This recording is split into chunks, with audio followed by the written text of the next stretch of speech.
श्री कृष्णाय नमः। आज आहे 25 डिसेंबर 2025। हे भविष्य तुम्ही ऐकत आहात पंडित अमोघ कुलकर्णी यांच्याकडून।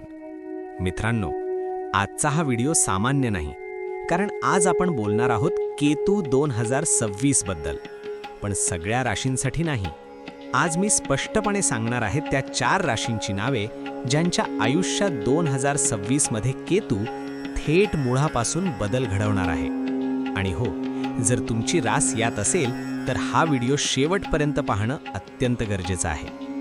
केतू, ज्याच्याकडे स्वतःचं डोकं नाही, जो ओळख शोधतो आणि ज्या राशीत बसतो त्या राशीचं आयुष्य पूर्णपणे आरशासारखं करून दाखवतो। 18 मे 2025 पासून केतू अष्टम भावात आहे आणि 29 मार्च 2026 रोजी तो प्रवेश करतो मघा नक्षत्रात। मघा म्हणजे काय? मुळाशी जाणं, पूर्वज कर्म, पाया मजबूत करणं। आणि इथेच केतू आपलं रौद्र रूप दाखवतो। आता लक्ष द्या, पहिली आणि सर्वात प्रभावी रास सिंह। सिंह राशीच्या मित्रांनो, केतू थेट तुमच्या अष्टम भावात आहे।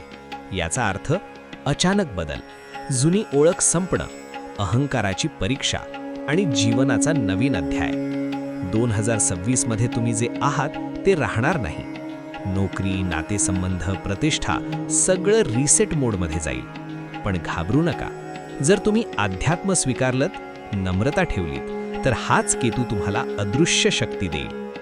दुसरी रास कुंभ। कुंभ राशीच्या लोकांनो, 2026 मध्ये राहू तुमच्या धनभावात आहे आणि केतू मोक्ष भावातून ब्रेकर लावतोय। म्हणजे काय? पैसा मिळेल पण समाधान नाही, मन धावेल पुढे पण आत्मा मागे खेचेल। अनेक कुंभ राशीच्या लोकांना 2026 मध्ये वाटेल की मी सगळं मिळवतोय पण स्वतःला हरवतोय। केतू तुम्हाला थांबवतो, कारण तो म्हणतो जड मजबूत कर। ज्यांनी ध्यान, साधना, सेवा स्वीकारली त्यांच्यासाठी हा काळ मोक्ष समान ठरेल। तिसरी रास वृषभ। वृषभ राशीच्या मित्रांनो, केतूचा प्रभाव तुमच्या चतुर्थ भावावर आहे। घर, संपत्ती, सुख, मनःशांती या सगळ्याची परीक्षा होईल।